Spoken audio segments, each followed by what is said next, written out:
Bonjour à tous, c'est toujours le frère Zouloula dans l'émission, dans les révélations cachées de la parole du Dieu véritable qui vit inexplicablement hors de toute réalité. Je remercie ce Dieu parce qu'il est bon, parce qu'il est grand, parce qu'il est glorieux et de ce qui ne donne point sa gloire à personne.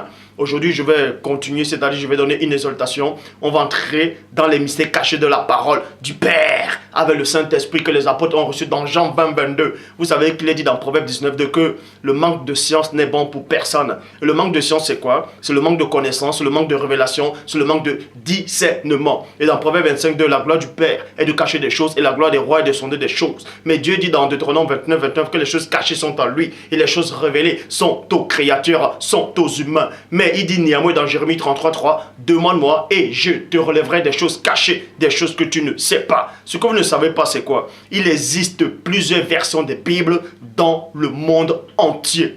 Et plusieurs versions sont, c'est-à-dire, on va voir durant toutes ces versions quelle est la version qui glorifie réellement le Père.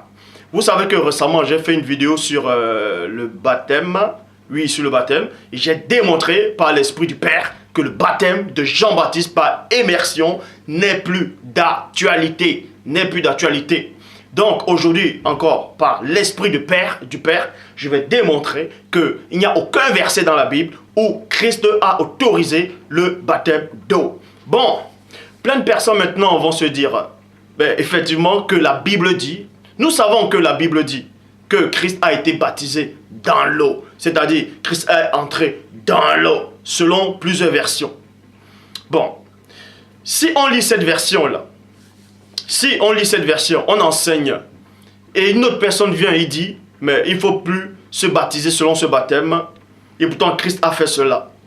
Ça veut dire que ceux qui diront le contraire seront contre Christ.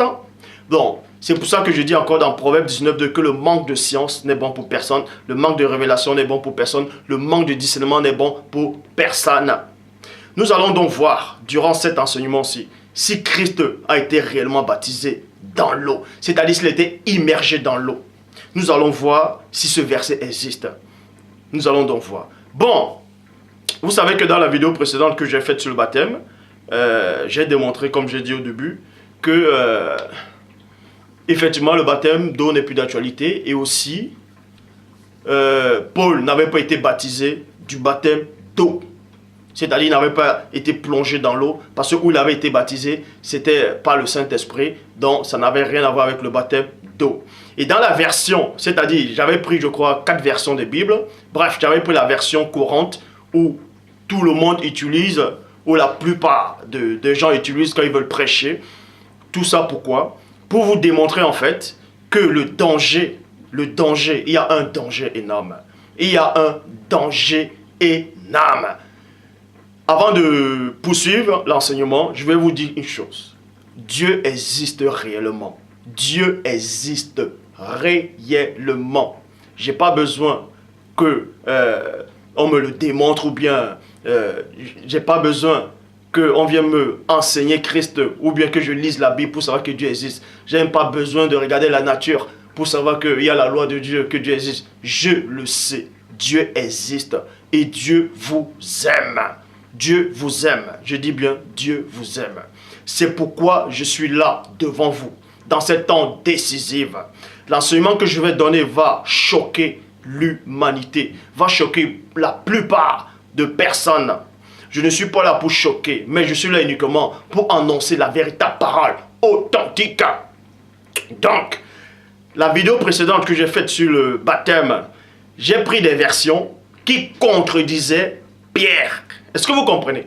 J'avais pris des versions que tout le monde utilise. Que tout le monde utilise pour contredire, c'est-à-dire, ces versions-là contredisaient Pierre. C'est-à-dire, dans ces versions-là, il a dit que Pierre avait dit, peut-on refuser le baptême d'eau à ceux qui ont reçu le Saint-Esprit comme à nous? Et toujours dans ces versions-là, il est dit néanmoins que Philippe a baptisé l'eunuque éthiopien dans l'eau. Et plein de gens vont penser que c'est dans l'immersion. J'ai donc pris ces versions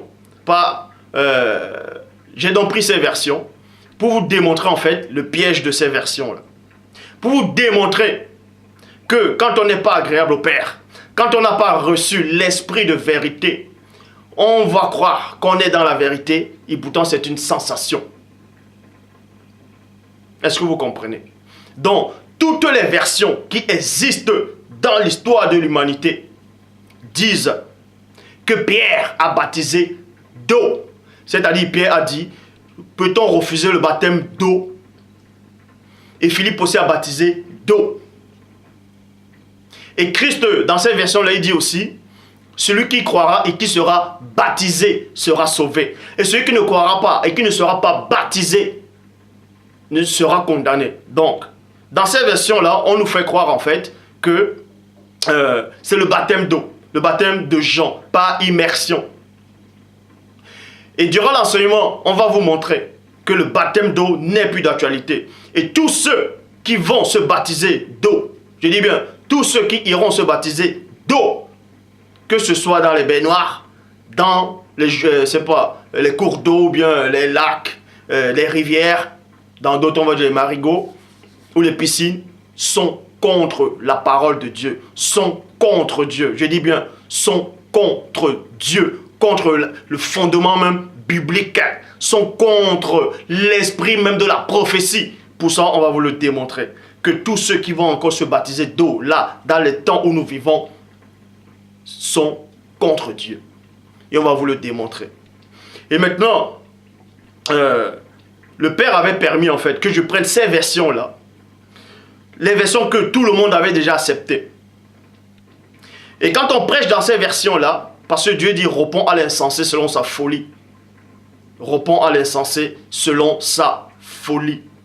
C'est pour ça qu'il a permis que je prenne ces versions-là, pour vous démontrer en fait que ces versions-là contredisent Pierre.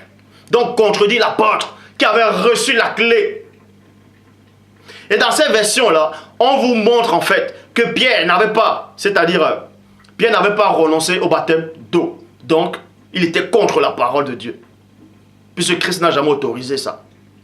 Et c'est ce que je vous ai démontré. Et maintenant, je reviens. Parce que Dieu dit maintenant, ne réponds pas à l'insensé selon sa folie. Ne réponds pas à l'insensé selon sa folie. Donc, Dieu dit dans Deutéronome, je mets le bien et le mal, la vie et la mort, je te demande de choisir la vie. Donc l'enseignement que je vais donner aujourd'hui va libérer beaucoup d'entre vous. Va libérer le maximum de personnes par rapport au baptême. Donc quand j'avais dit dans la vidéo précédente que Pierre n'avait pas reçu la révélation, c'est parce que c'est cette version des Bibles qui disait que Pierre n'avait pas reçu cette révélation.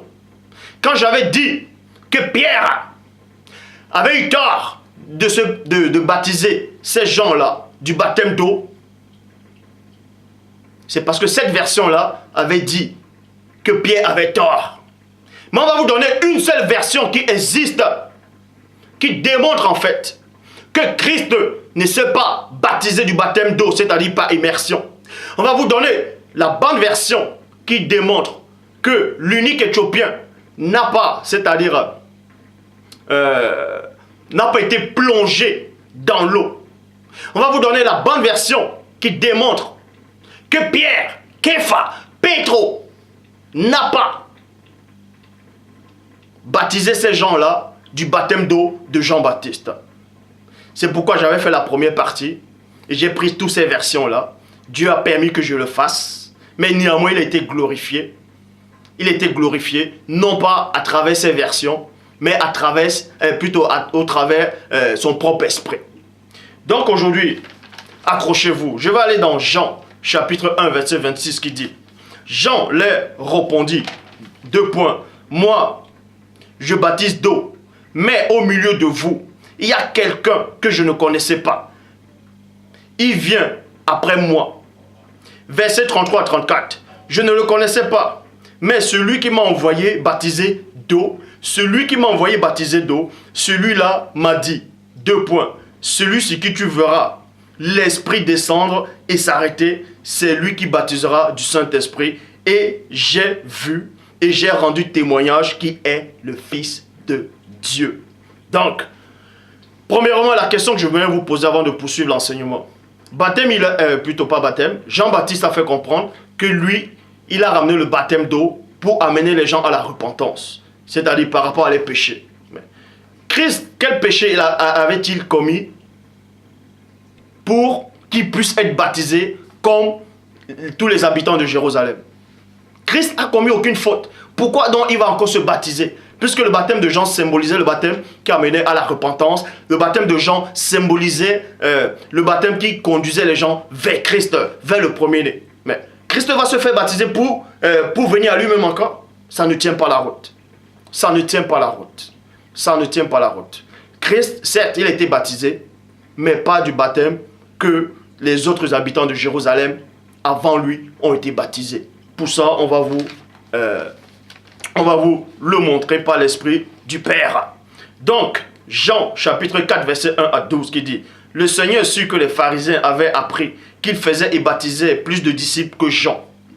Toutefois, Christ ne baptisait pas de lui-même, mais c'était ses disciples. Point. Christ ne pouvait à aucun moment baptiser les gens dans l'eau, comme Jean le faisait. Sinon, il allait contredire Jean-Baptiste. Comme j'ai dit dans la précédente vidéo, il allait contredire le Saint-Esprit. Il allait contredire le Père. Parce que Jean-Baptiste avait dit, lui là, il va baptiser du Saint-Esprit. Or, Jean, lui, il avait baptisé les gens dans l'eau, par immersion.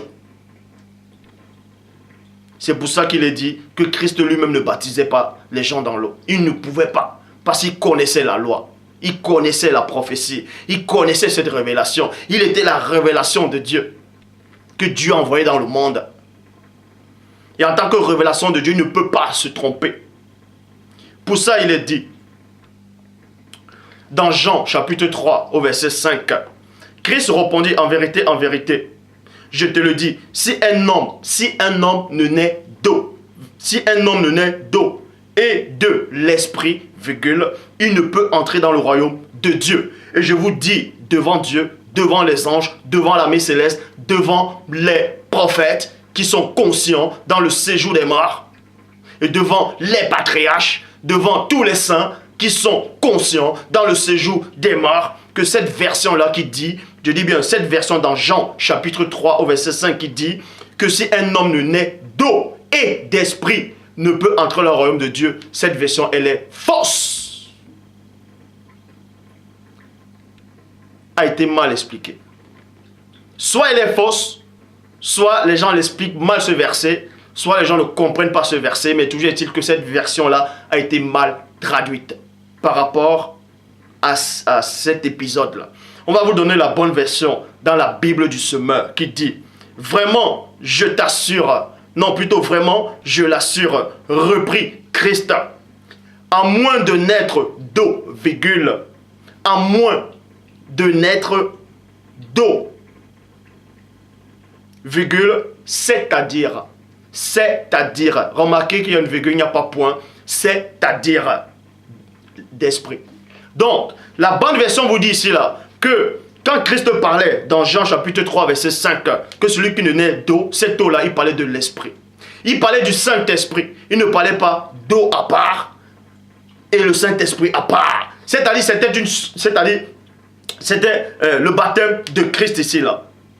Comment Jean-Baptiste va dire que Christ lui va baptiser du Saint-Esprit?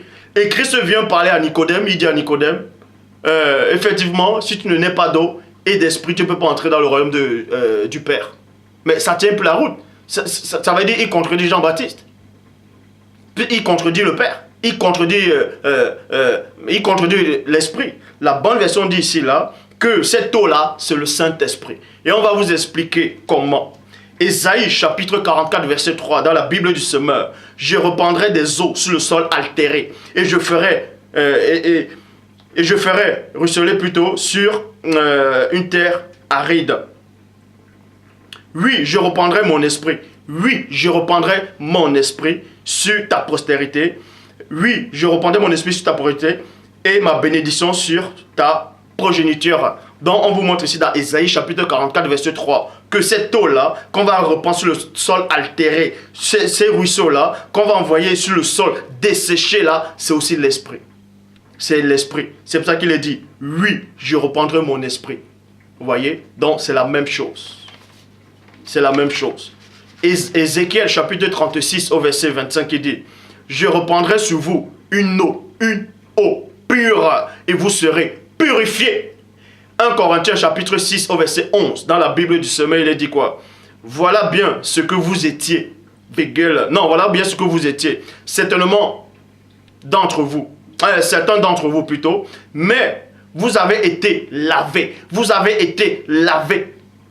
Vous avez été purifiés du péché. Donc, dans Ézéchiel chapitre 36, verset 25, qui dit quoi? Je reprendrai sur vous une eau pure et vous serez purifiés. C'est la même chose qui se passe dans 1 Corinthiens chapitre 6, au verset 11, dans la Bible du semeur. Hein? Voilà, vous étiez... voilà bien que vous étiez certains d'entre vous. Vous voyez? Mais vous avez été lavés. Lavé là, c'est cette eau-là. Et maintenant purifié par l'Esprit. Parce que c'est la même chose. C'est la même chose. C'est la même chose. Christ ici là représente l'eau. Et cette eau-là représente la parole. Et maintenant l'Esprit représente lui-même l'Esprit. Est-ce que vous comprenez? Donc, vous avez été déclarés juste au nom du Seigneur Christ et par l'Esprit de notre Dieu. Matthieu chapitre 29 au verset 19. Allez donc, bon, voilà, je vais encore prendre une autre version pour montrer comment les gens sont égarés, comment les gens se laissent facilement entraîner dans l'hérésie, dans des enseignements. C'est pour ça qu'il est dit, je répète encore, qu'il n'est pas donné à un grand nombre de personnes d'enseigner. Ceux qui vont enseigner vont être jugés sévèrement. Ma conscience, elle est tranquille par rapport à mes enseignements devant le Père. Je dis bien, ma conscience est tranquille là. Donc, on va vous montrer ici là qu'il y a des versions dangereuses que quand vous allez lire, vous allez penser que c'est une bonne traduction. Et là, vous allez enseigner des hérésies. En enseignant des hérésies, vous êtes contre le Père. En enseignant des hérésies, vous êtes contre le Fils. En enseignant des hérésies, vous êtes contre l'Esprit du Père qui alimente la parole. C'est pour ça qu'il est dit dans Matthieu chapitre 28 au verset 19. Allez donc, virgule, faites de toutes les nations mes disciples. Baptisez-les, baptisez-les, baptisez-les. Au nom du Père, du Fils et du Saint-Esprit.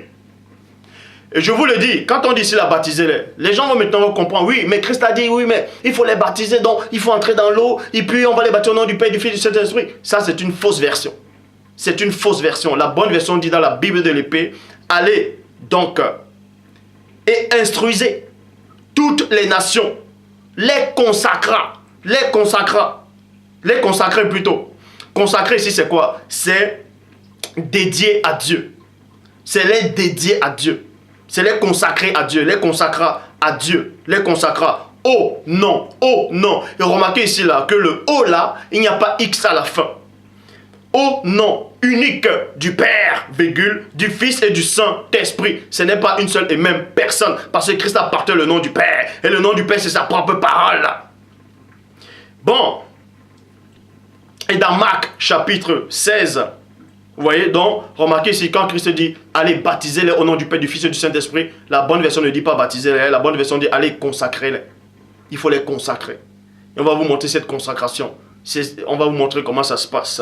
Marc 16, 15 dit ceci. Puis il dit, 2 points, allez par tout le monde et prêchez la bonne nouvelle à toute la création. Vous voyez, verset 16, dans la Bible de l'épée dit ceci. Celui qui croira sera ainsi consacré. Celui qui croira sera ainsi consacré et non baptisé, mais consacré et sera sauvé. Et sera, c'est dans le futur. Remarquez ici là que c'est la personne du premier-né qui parle. Il sait de quoi il parle parce qu'il dit dans Jean 3, 11. Nous disons ce que nous savons et l'on rend témoignage de ce qu'on a vu. Et Christ a rendu ce témoignage. Il dit, c'est dans le futur. Celui qui croira ainsi, celui qui sera ainsi consacré et sera sauvé. Et celui qui ne croira point sera condamné. Vous voyez, dans Actes des Apôtres, chapitre 2, au verset 38, on parle de Pierre, de Képha, de Pétro. Il dit, et Pierre le dit, c'est dans la Bible de l'épée. Et Pierre le dit, repentez-vous et que chacun de vous soit consacré.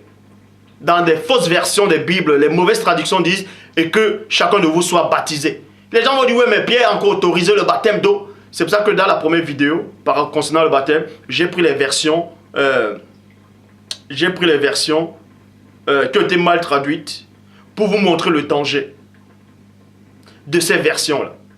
Pour vous montrer l'ennemi. L'ennemi, c'est Bref. Actes des Apôtres, chapitre 2, verset 38. Et Pierre le dit, 2 points. Repentez-vous et que chacun de vous soit consacré. Au nom du Christ. Vous voyez? Au nom du Christ. Maintenant, je vais dans Actes des Apôtres, chapitre 9, au verset 18. Dans la Bible de l'Épée, il est dit, en parlant de Paul de Tarse, dans l'autre version, j'avais pris 2 versions pour montrer en fait qu'il est dit, quand Paul a recouvert la vue, avant de recouvrir la vue plutôt, il y avait des écailles qui sont tombées, tout ça là, et il a été baptisé. Et dans la version, j'ai démontré en fait que Paul n'avait pas été baptisé d'eau. C'était par le Saint-Esprit. Vous voyez? Et ici là, la bonne version approuve en fait mes propos. Dans la Bible de l'Épée, Actes 9, 18. Et aussitôt il tomba de ses yeux comme des écailles. Et à l'instant, il recouvra la vue. Puis il se leva et fut consacré de l'Esprit. Il fut consacré de l'Esprit. C'est pour ça que j'avais expliqué que ce baptême que Paul avait reçu, ce n'était pas le baptême par immersion, c'était le baptême du Saint-Esprit. Et la bonne version explique ici, il fut consacré à Dieu. Actes des Apôtres, chapitre 19 au verset 5, qui dit ceux qu'avaient entendu, plutôt, excusez-moi, on parlait plutôt de Paul. On parle de Paul en fait. Il y avait des disciples qui avaient reçu le Saint-Esprit. Vous voyez? Il y avait des disciples qui avaient reçu le Saint-Esprit. On va vous expliquer. Non, plutôt, ils n'avaient pas reçu le Saint-Esprit. Ils avaient été baptisés du baptême de Jean, mais ils n'ont pas reçu le Saint-Esprit. Et ici, là, on vous dit dans Actes des Apôtres 19, 5, ceux qui avaient entendu, il fut consacré au nom du Seigneur Christ. Au nom du Seigneur Christ. Maintenant, on va dans Actes des Apôtres, chapitre 10, au verset 47. Et tout le monde, tous les habitants presque de la terre, tous les enseignants, tous ceux qui viennent enseigner, prennent c'est-à-dire approuver les théories sur le baptême d'eau, c'est-à-dire par immersion, prennent toujours Actes des Apôtres chapitre 10 au verset 47 en disant que oui, mais Pierre qui était l'apôtre, a autorisé ce baptême. Alors, moi je suis qui pour dire le contraire de ce que Pierre dit? Bon, on va vous montrer en fait que quand Pierre a dit le baptême d'eau là, peut-on refuser le baptême d'eau? Ceux qui ont reçu le Saint-Esprit comme à nous, c'était des fausses versions. Ce sont des versions qui étaient mal traduites,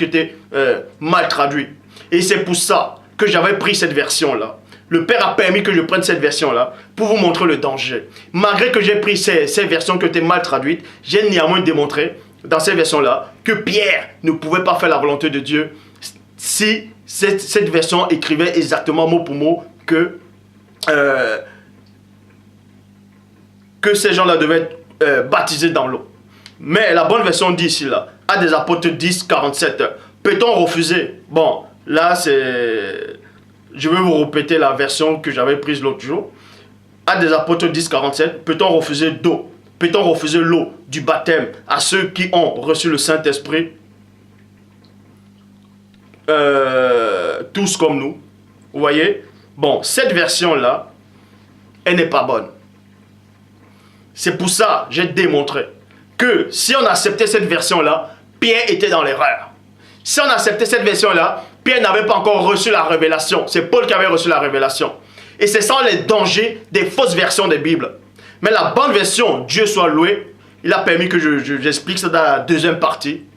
Parce qu'il ne permettra pas que ce soit son serviteur Pierre, Képha, Pétro soit confondu. Ou bien que celui qui enseigne aussi soit confondu. Dans la Bible de l'Épée, il dit, alors Pierre reprit, n'entravez pas. Oh Dieu, n'entravez pas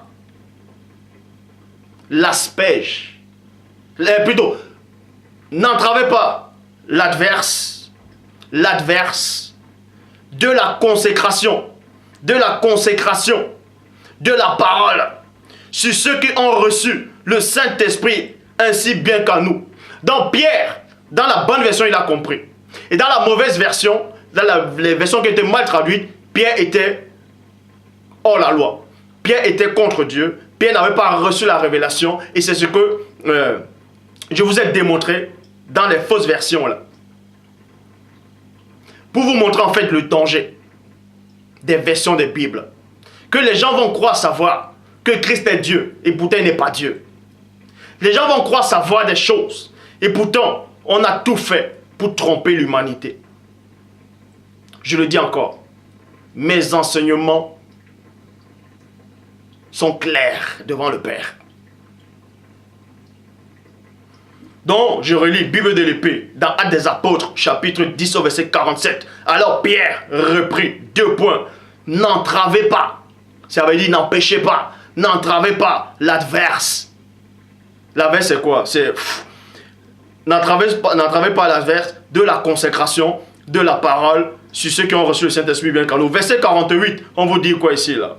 Et il est recommanda d'être engagé au nom du Seigneur. Il n'est pas dit que Pierre les a recommandés d'être baptisés au nom du Seigneur.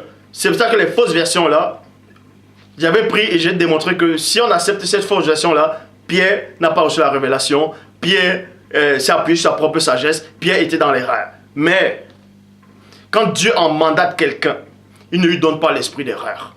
Dieu ne lui donne pas l'esprit avec limite. Donc Pierre, en fait, il parlait du n'entravez pas la consacration, c'est-à-dire l'aspersion de la consacration.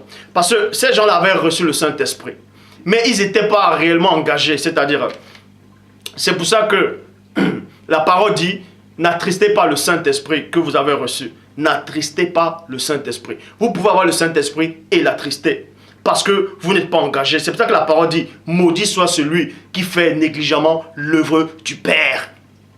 C'est pour ça que Pierre les disait ici là, il va les consacrer maintenant avec le baptême. Et ce baptême là, c'était la parole. C'était la parole. Il devait les consacrer avec ça. Pour qu'ils soient réellement engagés dans la mission du Père.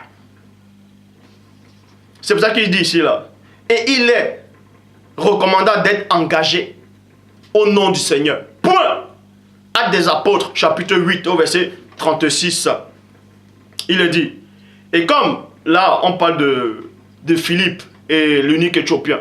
Les fausses versions disent que Philippe a baptisé l'eunuque éthiopien dans l'eau, c'est-à-dire par immersion. C'est ce que les gens enseignent. Mais c'est faux. Je dis bien, c'est faux. Et déjà, c'est même pas Philippe qui avait dit, viens, je vais te baptiser d'eau. On va expliquer ça. Actes des Apôtres, chapitre 8, verset 36, dans la bonne version. Et comme ils continuaient leur chemin, virgule, ils rencontraient une source d'eau. Je vous l'accorde, il y avait une source d'eau. Il y avait une source d'eau. Et l'eunuque dit, 2 points, voici un peu d'eau. Voici un peu. Oh. Écoutez la révélation. Il n'a pas dit, voici le lac, voici le fleuve, voici l'océan. Non, voici un peu. Parce qu'il y avait un peu d'eau. Dieu, c'est un Dieu de précision. Il n'a pas dit, voici le cours d'eau. Il a dit, voici un peu. Parce qu'il y avait un peu d'eau. Un tout petit peu. Un tout petit peu, comme ça là. Voici un peu d'eau. Qu'est-ce qui m'empêche d'être consacré selon les prophètes? Point d'interrogation. Qu'est-ce qui m'empêche d'être consacré? D'être consacré et non d'être baptisé, mais d'être consacré selon les prophètes. Il a précisé selon les prophètes, pourquoi? Parce que dans la loi, dit dans Lévitique chapitre 8 au verset 6, puis Moïse fit approcher Aaron et ses fils, virgule, et il les lava, entre parenthèses, baptisa. Donc il les lava avec de l'eau. Ça s'appelle consacré. Parce que Moïse a consacré Aaron pour le rôle du sacrificateur, le souverain sacrificateur. Et ses fils étaient des Lévites. Donc Moïse les a aspergés de l'eau, c'est-à-dire il les a nettoyés avec de l'eau. Et c'est ce que Philippe a fait à l'eunuque éthiopien. Et c'est ce qui est arrivé aussi à la personne du premier-né. Le premier-né n'a pas été plongé dans l'eau par immersion. Ça n'existe pas. Ce verset n'existe pas. La bonne version dit ici là. Jean chapitre 13 au verset 5. Ensuite il mit de l'eau. Bon, là on va d'abord pour vous montrer en fait que Salomon, il dit, ce qui a été, c'est ce qui est, ce qui est, c'est ce qui sera, il n'y a rien de nouveau. Donc, Moïse avait déjà accompli ça. Et Christ aussi a accompli la même chose avec ses disciples en disant ici là. Donc, c'est pour ça que dans la première vidéo, je vous ai dit qu'il n'y a aucun verset qui dit que les apôtres, les 12 apôtres ont été plongés dans l'eau. Ça n'existe pas. Mais, il est dit néanmoins, dans Jean chapitre 13 au verset 5. Ensuite, il mit de l'eau dans un bassin. Il mit de l'eau dans un bassin. Oh, Dieu C'est exactement ce qui est arrivé à l'eunuque éthiopien avec Philippe. Philippe a dit, l'eunuque éthiopien a dit, il y a un peu d'eau, un peu d'eau. C'est pour ça que Christ savait déjà ça. Il connaît tout ça. Il connaît tout ça. C'est pour ça que lui aussi, il a pris le bassin. Un petit bassin. C'est un bassin. Il a mis de l'eau là-dedans. Là. Et il se mit à laver les pieds de ses disciples et les essuyer avec un linge dont ils étaient saints. Vous voyez, donc, c'était verset 7. Christ, et plus tard, Pierre dit à Christ, ouais, mais en fait, ça dérangeait Pierre, en fait. Et dans le verset 7, Christ dit quoi? Christ répondit, et lui dit, 2 points. Tu ne sais pas maintenant ce que je fais. Tu ne sais pas ce que maintenant je fais. Parce qu'en ce temps-là, Pierre et tous n'avaient pas reçu encore la révélation sur le vrai baptême. Et c'est ça que Christ le montre ici, là, en fait. Il dit, tu ne sais pas ce que je fais, mais tu le comprendras plus tard. Tu le comprendras plus tard. C'est pour ça qu'il est dit dans Actes des Apôtres, chapitre 8, verset 38. Et il commanda qu'on arrête le chariot. Vous voyez? Et ils descendirent tous deux vers l'eau, et non dans l'eau, mais vers l'eau. Philippe est l'eunuque, et Philippe le consacra, Philippe a juste nettoyé l'eunuque éthiopien, comme Christ a nettoyé ses apôtres, comme Moïse a nettoyé Aaron et ses fils. Ça s'appelle consacrer. Et c'était ça les baptiser au nom du Christ, au nom du Père, du Fils et du Saint-Esprit. C'est les consacrer. En fait, c'est les consacrer. Le baptême dit par immersion n'est pas d'actualité. Bon, Christ lui-même a été nettoyé comme l'eunuque éthiopien. On va vous le démontrer. Dans la Bible de l'épée, Matthieu chapitre 3 au verset 13 à 15 dit quoi? Alors Christ vint de Galilée au Jourdain vers Jean pour être consacré par lui. Et non pour être baptisé par lui, mais pour être consacré. Parce que là, si on accepte que Christ est venu pour se faire baptiser, il se contredit lui-même et il contredit même la loi de Dieu. Parce que Jean-Baptiste dit, il se déclare lui-même menteur, il déclare même l'écriture menteur. Pourquoi? Parce qu'il est dit que Christ n'a jamais péché. Christ n'a jamais péché. Il est pur. Et Jean-Baptiste dit quoi? Que Dieu l'a envoyé pour apporter le baptême qui amène les gens à la repentance. Donc, ramener quelqu'un à la repentance, c'est dire que la personne a commis des péchés, la personne a péché. Christ ne pouvait pas se baptiser comme les autres là. Les autres ont été plongés, certains. Ils ont été plongés parce qu'il fallait que tout le corps soit pur.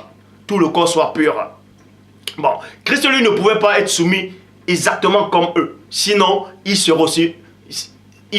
aurait fallu qu'il soit impur pour être tout nettoyé du corps. Mais la bonne version dit ici là, alors Christ vint de Galilée au Jourdain vers Jean pour être consacré par lui. Vous voyez? Mais Jean s'y opposait. Virgule. Pourquoi Jean s'est opposé? On va vous donner cette révélation là. Pourquoi Jean s'est opposé? Jean s'est opposé parce qu'il connaît la loi. Parce que la loi dit quoi? La loi, elle est que c'est le plus grand qui doit consacrer le plus petit. Est-ce que vous savez ça? Le plus grand doit consacrer le plus petit. Le plus grand doit ungre le plus petit. Mais Jean, quand il a vu le Christ, il a vu que Christ était plus grand que lui. C'est pour ça qu'il a dit, mais attends, mais à toi aussi. Attends, toi aussi. Hein? Je sais que moi aussi je viens de Dieu, mais toi aussi. Tu es plus grand que moi. Hein? Regarde, je sens ta puissance, ton énergie. Tu es l'agneau du Dieu vivant. Je ne peux pas te consacrer. Parce que la loi dit que c'est le plus grand qui consacre le plus petit. C'est en disant, c'est moi qui ai besoin d'être consacré par toi. Et toi, tu viens à moi. Jean était plus petit que Christ. C'est pour ça que Jean avait besoin que Christ le consacre. Mais Jean était déjà consacré par Dieu. Mais Jean ne voulait pas consacrer le Christ parce qu'il connaissait cette loi-là qui dit c'est le plus grand qui doit oindre le plus petit. C'est le plus grand parce que Moïse, dans Exode chapitre 7, au verset 1, il dit, vois, je te fais Dieu et Aaron sera ton prophète. Donc Moïse était supérieur à Aaron. C'est pour ça qu'il a lavé Aaron. C'est pour ça qu'il a oint Aaron. Et Jean-Baptiste aussi, Christ est venu pour que Christ est venu pour que Jean puisse le oindre, pour le laver, pour le nettoyer, pour le consacrer au Père. Jean avait compris ça, mais ça le dérangeait. C'est pour ça que Christ dit. Et Christ, virgule, répondant, lui dit 2 points, n'y t'y oppose pas. Pour le moment. N'y t'y oppose pas pour le moment, car c'est ainsi. Écoutez la révélation. Car c'est ainsi que nous,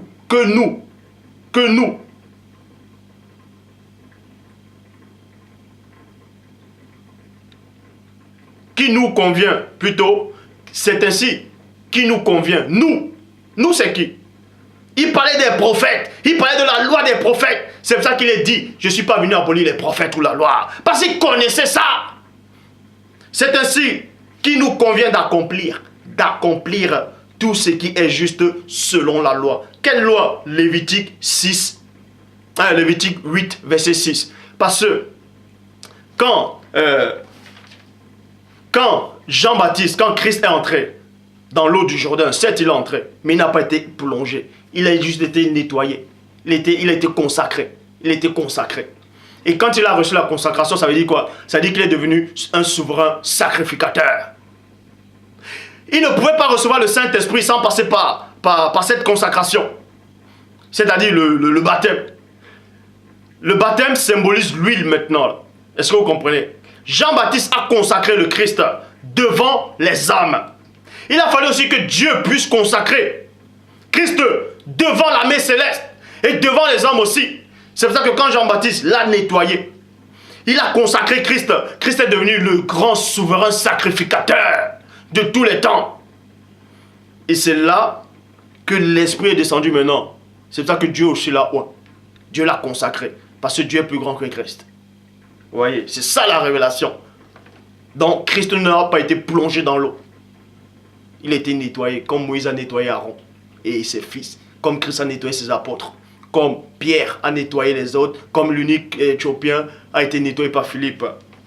Donc, alors ici opposa plus. Verset 16. Et quand Christ eut été consacré, il sortit aussitôt de l'eau. Alors, il sortit aussitôt de l'eau. Il avait été lavé, tout simplement comme les autres. Donc, vous pouvez constater, la vidéo ne dure pas. Ceci a pour but pour vous montrer en fait. Faites très attention quand vous venez enseigner. Ou bien quand vous voulez contredire ce que vous ne comprenez pas, ce que vous pensez être vrai, vous allez contredire directement. Quand Saul persécutait l'église, lui était persuadé qu'il était dans la vérité. C'était ses propres convictions. Il était persuadé qu'il était réellement avec Dieu. Et Christ lui-même dit, quiconque vous tuera croira rendre un culte à Dieu.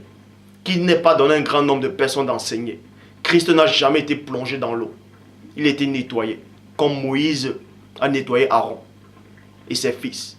Comme Philippe a nettoyé les autres. Donc Christ, tous ceux qui vont se plonger dans l'eau là ne font pas la volonté de Dieu. Je le dis, c'est biblique, c'est biblique. Libre à vous maintenant d'accepter cette vidéo. Le Père a encore été glorifié. Et dans la prochaine vidéo, parce que vous savez que plein de gens disent tout le temps, quand quelqu'un vient peut-être, quand les gens ne sont pas d'accord sur un enseignement, de te dire, ouais, tu vas aller en enfer, tu vas aller brûler en enfer. Dans la prochaine vidéo, je vais encore revenir sur ça. On va, par l'Esprit de Dieu, vous démontrer en fait que l'enfer, c'est le séjour des morts. On ne brûle pas en enfer, il n'y a pas le feu en enfer. C'est une mauvaise interprétation. Les gens lisent les mauvaises versions des Bibles et ils comprennent mal. Le Père s'est encore glorifié.